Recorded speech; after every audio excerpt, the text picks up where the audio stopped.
하나님께서 사람을 하나님의 형상으로 창조하셨습니다.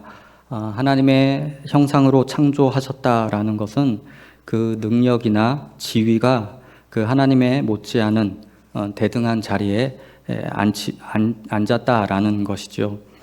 하나님은 인간에게 창조하신 그 피조 세계를 다스리는 그 책임을 주시고 그에 합당한 지혜와 경작할 수 있는 힘과 능력도 주셨습니다.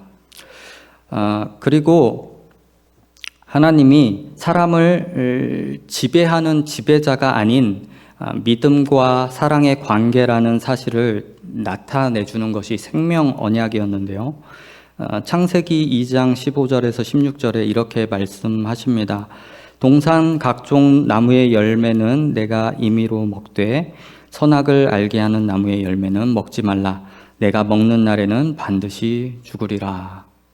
이것은 협박이 아니라 하나님이 사람에게 이렇게 말씀하시는 것이죠. 너는 내 안에 있다.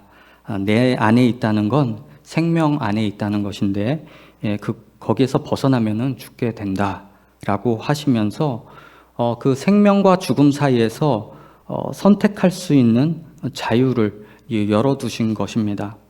그런데 반대로 만약에 하나님이 인간에게 지배자로 계셨다면 처음부터 인간을 아무것도 선택할 수 없게 가둬버리셨을 것입니다. 하지만 지배자와 피지배자의 관계를 보면요, 따뜻함이 없죠. 차갑고 건조한 종속 관계일 뿐 거기에는 믿음도 없고 사랑도 없는 것입니다.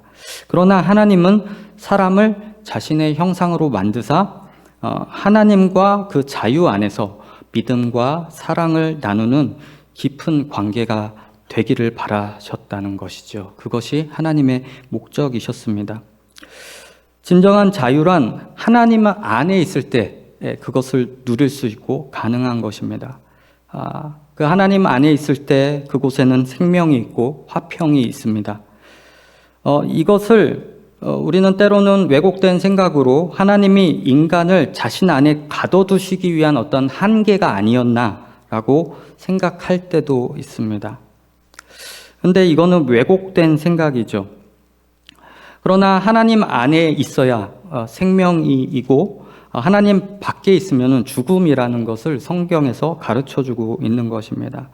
하나님 밖으로 나가면은 그래서 이제 당연히 자유를 잃게 돼버리고 마는 것이죠. 그런데 뱀의 유혹을 보면 하나님을 위협적인 존재로 이야기하고 있는 장면을 보게 됩니다. 창세기 3장 1절에 간교한 뱀이 여자에게 정말 간교한 말솜씨로 물어봅니다. 그런데 하나님은 동산에 있는 모든 나무의 열매를 먹어도 된다라고 말씀을 하셨는데 뱀이 그것을 뒤집어 하나님이 참으로 너희에게 동산 모든 나무의 열매를 먹지 말라 하시더냐라고 묻는 것이죠. 여자가 뱀에게 이렇게 대답을 합니다.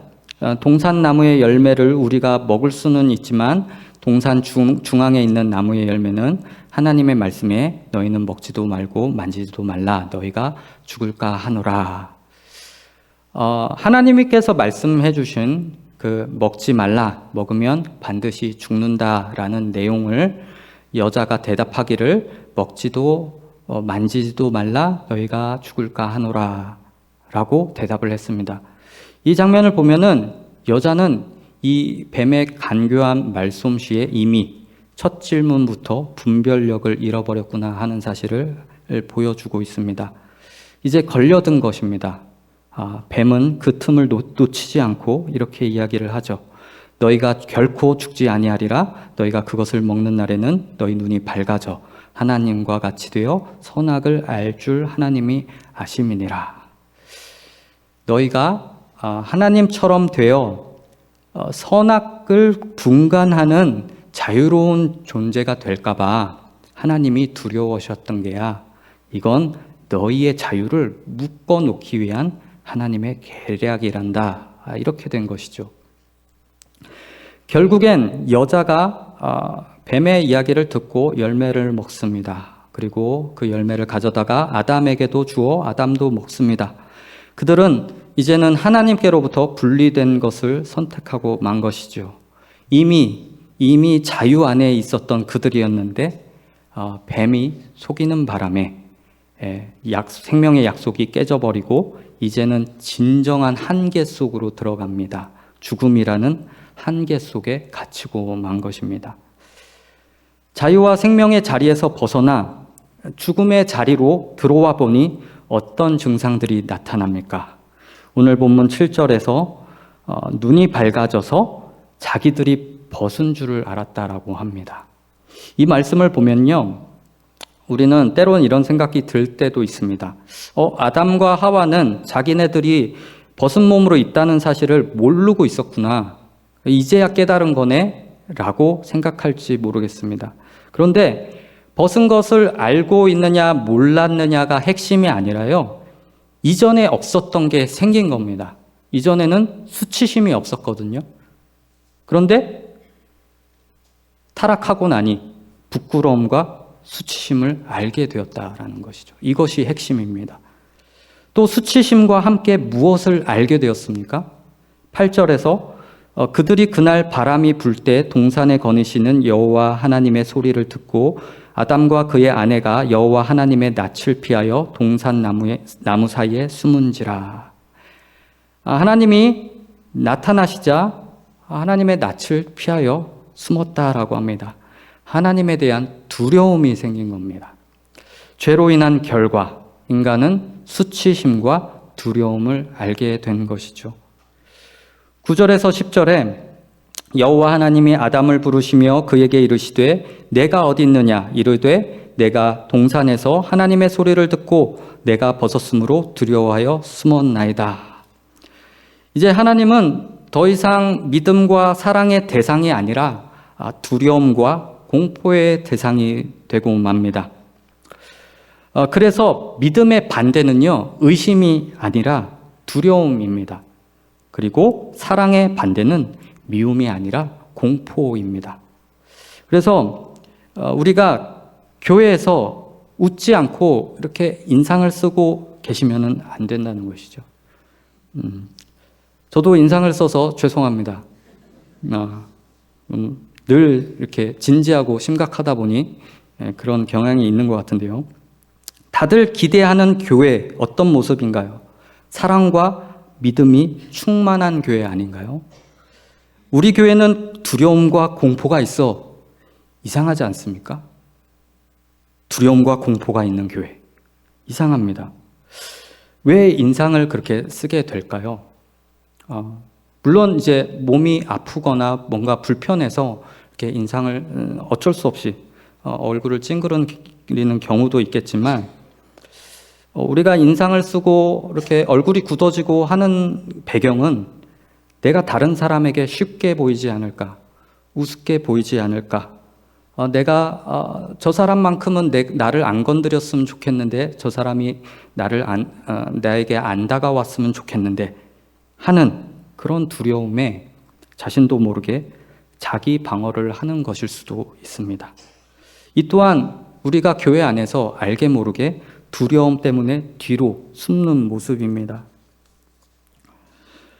이러한 두려움은 수치심과 맞물려 있습니다. 우리는 우리의 어떤 실수, 실패, 다른 이들에게 잘못 보일 때 이러한 일들에 대해서 매우 두려워합니다. 왜냐하면 내 실수와 연약함이 드러나면 수치스럽기 때문이죠. 그 모습들이 오늘 본문에서 나옵니다. 하나님이 아담에게 누가 너의 벗음을 알게 했느냐, 먹지 말라 명한 나무의 열매를 먹었느냐라고 물어보시자 아담이 하나님이 주셔서 나와 함께 있게 하신 여자가 그 열매를 내게 주어 먹었습니다 라고 대답을 합니다. 그리고 하나님이 여자에게 다시 묻죠. 묻자 여자가 대답을 합니다. 뱀이 나를 꿰어서 내가 먹게 되었습니다 라고 대답을 합니다. 아담과 하와는 자신들이 저지른 일에 대해서 부끄러움을 느끼고 또 두려움을 느끼고는 그 원인을 자꾸 다른 이들에게 미루게 되는 것이죠. 그 책임을 서로에게 미루고는 자신들은 그 뒤로 숨어버리는 겁니다. 두려움과 수치심 때문에 그것을 가려보려고 숨어보려고 하는 그런 비겁한 존재가 된 것이죠. 비열함, 비겁함, 이 두 가지에는 차이가 있습니다. 비열함은 이제 하는 짓이나 성품이 비루하거나 천박하고 옹졸한 거를 비열하다라고 하고요. 이 비겁은 이 비열함에 두려움까지 포함이 되었을 때 비겁하다라고 합니다. 이렇게 보면은 세상에서는 이 두려움과 수치심 앞에 이렇게 서게 되면은 크게 두 가지 반응으로 보이는 것 같습니다.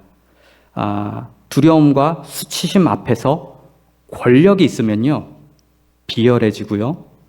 어떤 권력과 힘이 없으면요, 비겁해져야 거기서 살아남게 됩니다. 세상은 기본적으로 생존 경쟁, 적자 생존, 약육강식의 원리, 그런 법칙으로 움직이죠. 다들 사회에 나가봐야 현실을 안다 하는 이야기가 그런 이야기들이죠. 사회에 나가보니까 치사하고 더러울 때가 많습니다.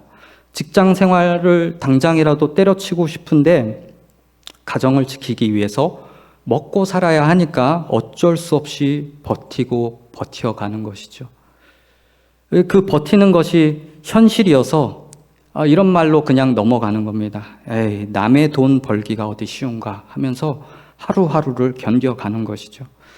이런 세상 속에서 스스로 살아남으려면 내가 스스로 내가 뭔가를 만들어내야 하는데, 경쟁 속에서 살아남으려면요, 힘을 가져야 하고, 또 상대를 힘으로 눌러서 상대가 실패해야 내가 성공하고, 또 남의 것을 빼앗아야 내가 이익을 얻는 자리가 이 세상의 자리라는 것이죠. 그래서 세상 사람들은 때로는 비열해져야 하고 때로는 비겁해져야지 살아남는다라는 것을 알고 또 그렇게 행동하고, 또 우리는 그리스도인으로서 정직하고 진실하고 이런 것들을, 성실하고 이런 것들을 행해 가지만 그러한 비열함과 비겁 사이에서 억울할 때가 많다는 것이죠. 그런데 이러한 모습이 우리의 신앙생활에서도 종종 나타납니다. 세상뿐만 아니라 우리 신앙생활 가운데서도요. 제가 5년 전에 초등 1부를 맡았을 때랑 지금 현재 초등부 분위기가 많이 다릅니다. 여러 영향들이 있는 것 같아요. 또 뭐 시대가 빠르게 변화되어서 아이들의 어떠한 생각이나 관점이 또 많이 달라졌는지 잘 모르겠지만 좀처럼 예배에 집중이 안 되는 경향들이 보여서요. 이제 부장 선생님과 선생님들이 부단히 아이들의 예배 태도를 잡아보려고 노력하고 있습니다. 그래도 이제 조금 1년이 거의 이제 지나가는 이 시점에서 아주 조금씩 좋아지고는 있는데, 특히 기도할 때 아이들의 자세가 잘 흐트러집니다. 처음에 예배 시작할 때 기도 자세가 좋더라도 마지막 헌금 기도할 때나 이럴 때 매우 흐트러지는 그런 경향을 보입니다. 그래서 기도 태도에 대해서 굉장히 많이 강조하고 있습니다. 그런데 예배 태도를 가르치면서 이전에 보이지 않던 아이들의 모습에 어떠한 반응들이 나옵니다. 이전에는 없었던 반응들입니다. 어느 날 오후 성경 공부 시간에 이제 마지막에 기도를 하고 마쳤습니다. 마치니까 한 아이가 이렇게 이야기합니다. 목사님, 얘 기도할 때 눈 떴대요. 기도 안 했대요. 라고 일러 바치는 모습이 나오는 겁니다. 안 가르칠 때는요, 그런 모습 없었거든요. 신기합니다. 거룩함에 대해서 교육을 했는데 그 과정에서 비겁한 모습이 나오는 겁니다. 아이들도 자신이 혼나지 않고 살아남아 보려고 다른 친구들을 팔아서 하는 그런 비겁한 행동들이 나오는 것이죠. 신앙생활을 하면서 우리가 이렇게 거룩한 행위를 하는데도 불구하고 그것이 비겁한 방법으로 사용되는 게 있습니다. 그것이 기도입니다. 어떻게 거룩한 기도가 비겁한 방법이 될 수 있을까요? 어른들도 기도 시간에 눈 떴다고 일러 바쳐서일까요? 아니죠. 어른들은 더 교묘하고 고차원적입니다. 우리가 흔히 올바른 기도라고 하면요, 예수님께서 겟셋마네 동산에서 하셨던 기도를 생각하게 됩니다. 예수님께서 이렇게 기도하셨죠. 내 아버지여, 만일 할만하시거든 이 잔을 내게서 지나가게 하옵소서. 그러나 나의 원대로 마시옵고 아버지의 원대로 하옵소서. 그래서 기도할 때는 내 뜻이 아닌 하나님의 뜻을 구하는 것이 중요하구나라고 생각해서 기도할 때마다 이제 우리는 하나님의 뜻을 구하는 기도를 하게 됩니다. 그런데 많은 경우 이것이 오용되고 있다라는 것이죠. 우리가 하나님의 뜻을 구하는 이유는 기도의 응답을 받은 것에 대해서 자신이 책임지지 않으려고 하나님의 뜻을 구한다는 것입니다. 어떤 일을 놓고 기도해서 응답을 받았다 칩시다. 응답을 받아 이제 이것을 선택해야 되겠다 하고 선택했습니다. 그런데 시간이 흘러 보니 일이 잘 안 풀리거나 무엇인가 잘못되었을 때 우리가 이렇게 이야기하게 되죠. 하나님이 이렇게 하라면서요. 그 선택의 책임을 떠넘기기 위해서 우리가 하나님의 뜻을 구할 때가 많다라는 것입니다. 나는 오늘 예배 드렸으니, 나는 오늘 기도했으니, 나는 오늘 헌금 드렸으니 내 할 일 다 했다.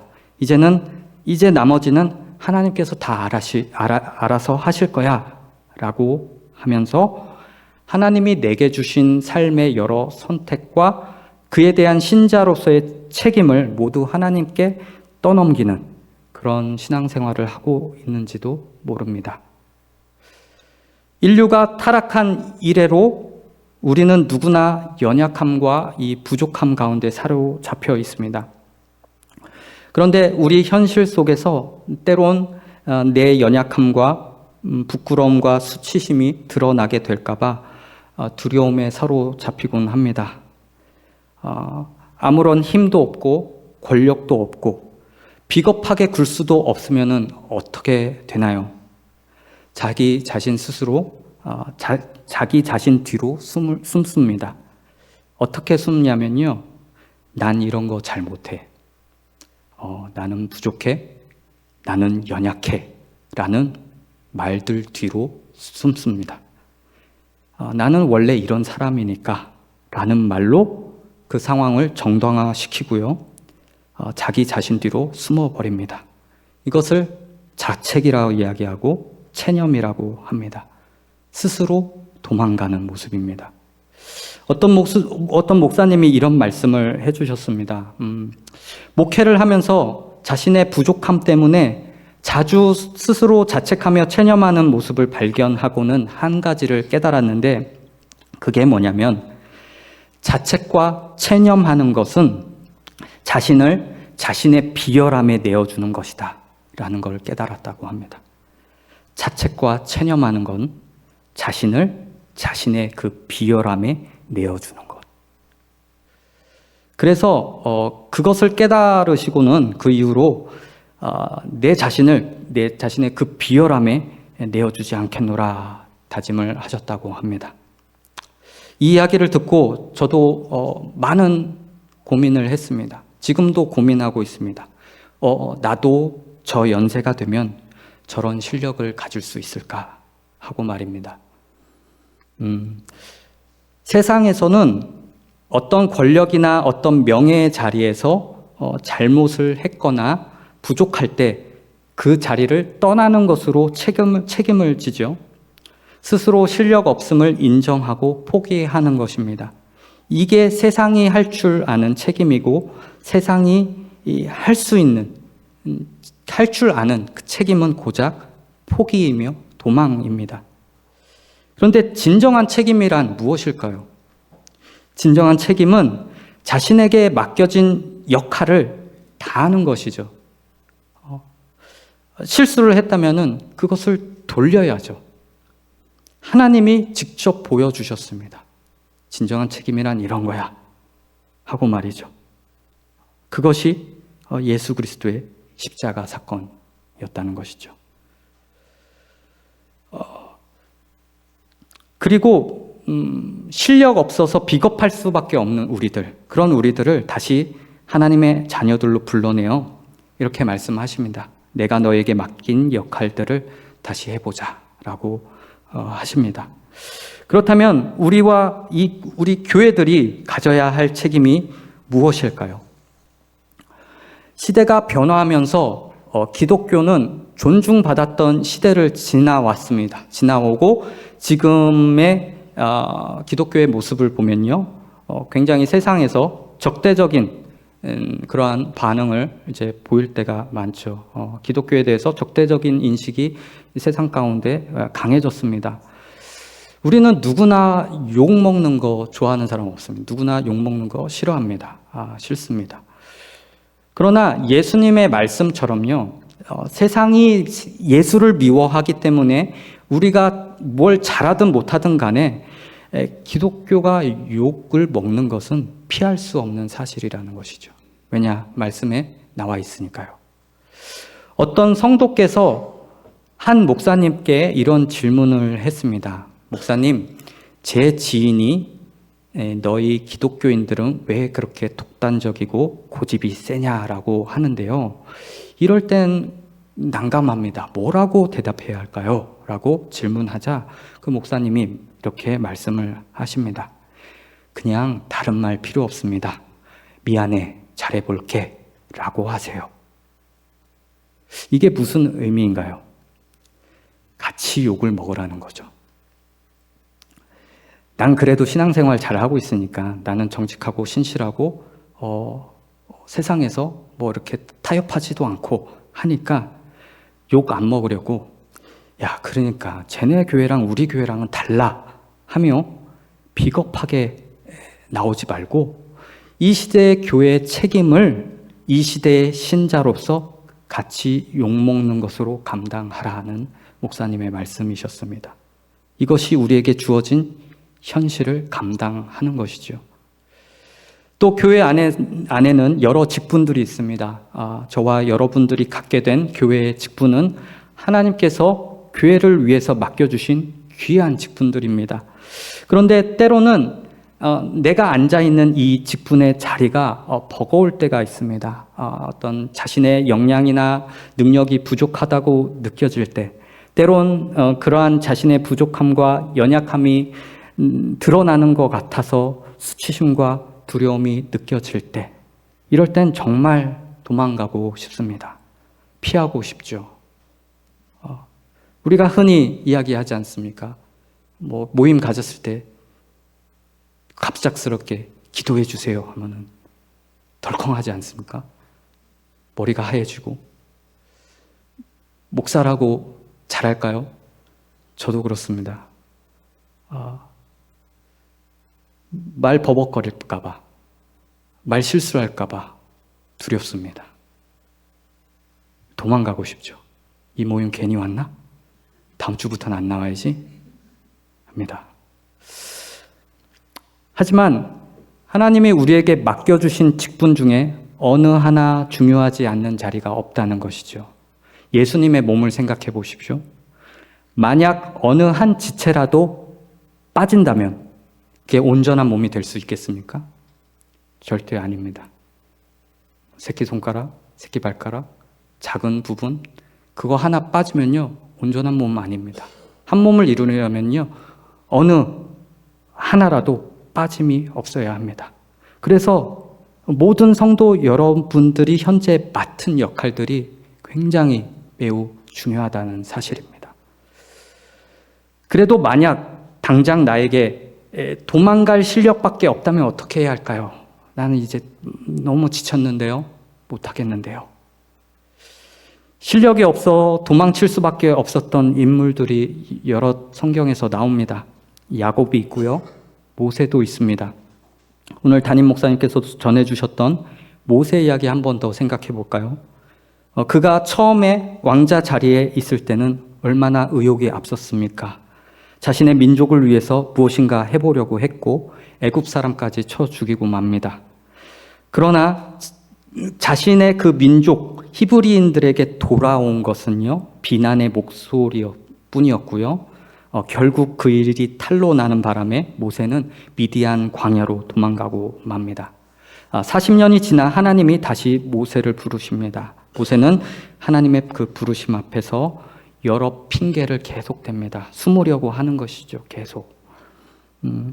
더 숨어 들어갈 곳이 없자 마지막으로 저는요, 말을 잘 못하는 사람입니다 라고까지 하면서 자신의 연약함 뒤로 숨어 들어가려고 합니다. 하지만 하나님은 모세의 형 아론까지 붙여주시면서 하나님이 하시고자 하시는 일을 모세에게 맡기고 마십니다.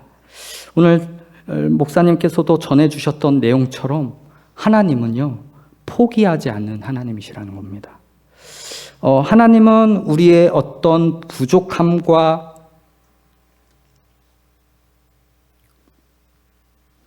연약함이 있다고 해서 하나님의 자녀의 자리에서 떠나라, 너는 너무 부족하다 라고 하시지 않습니다. 오히려 더 훈련하자, 더 훈련시키셔서 하나님의 백성으로서 감당해야 할 일들을 감당하라고 떠미십니다. 너의 그 부족한 생각에, 너의 그 어눌한 말솜씨에 내 은혜를 담아낼 것이다. 너의 그 자금에 나의 위대함을 담아낼 것이다. 이것이 예수님이 나타내신 성육신이셨습니다. 하나님의 그 무한하심이 유한 속으로 들어온 것, 이것이 은혜이죠. 그 하나님의 무한하신 은혜를 유한한 우리, 유한하기도 너무 부족해서 연약하고 어떻게 결핍 덩어리인 그런 우리 존재에 그 무한하신 은혜를 담아내시고야 말겠다라고 말씀해 주시는 겁니다. 세상이 우리의 연약함을 보고 욕을 하면서 비웃을지도 모릅니다. 그때 우리는 하나님께 이렇게 이야기하겠죠. 거봐요 하나님, 이게 뭡니까?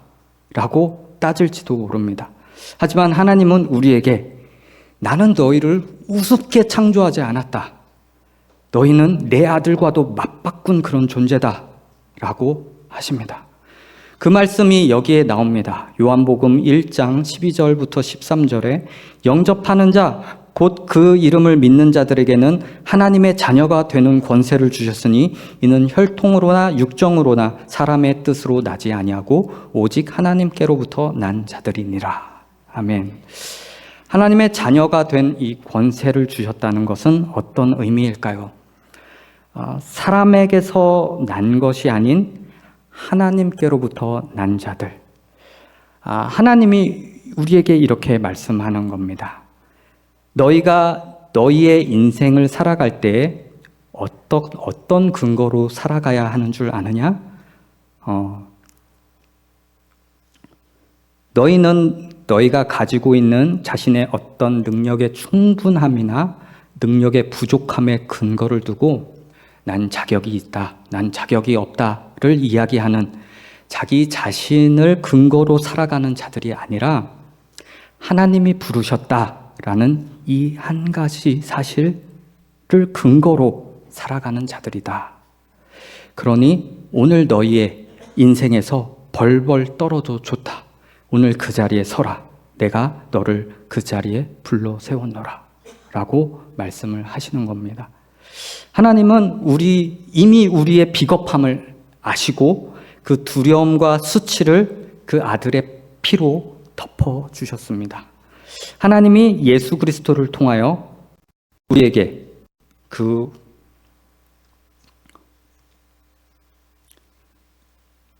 예수 그리스도를 통하여 우리에게 위협과 공포였던 이 죽음이라는 한계를 그리스도 안에서 부활과 생명으로 이렇게 뛰어넘을 수 있게 하셨다는 것이죠. 그 예수 그리스도가 우리의 근거가 되십니다. 우리는 더 이상 사망으로 결과된 두려움과 수치심 속에서 벌벌 떨면서 비겁하게 비열하게 살지 않아도 되는 존재로 우리를 부르셨습니다. 이것이 하나님의 자녀의 권세입니다. 하나님이 우리를 부르신 자리에서 책임을 다해 보십시오. 책임이 있다는 것은요, 부담이고 힘들고 어렵고 때론 도망가고 싶은 무거움도 있습니다. 그러나 아무한테 그 책임의 자리를 주지 않는 법이죠. 책임이 있다는 것은요, 권위가 있고요, 실력이 있고 영광이 있고 명예가 있는 자리입니다.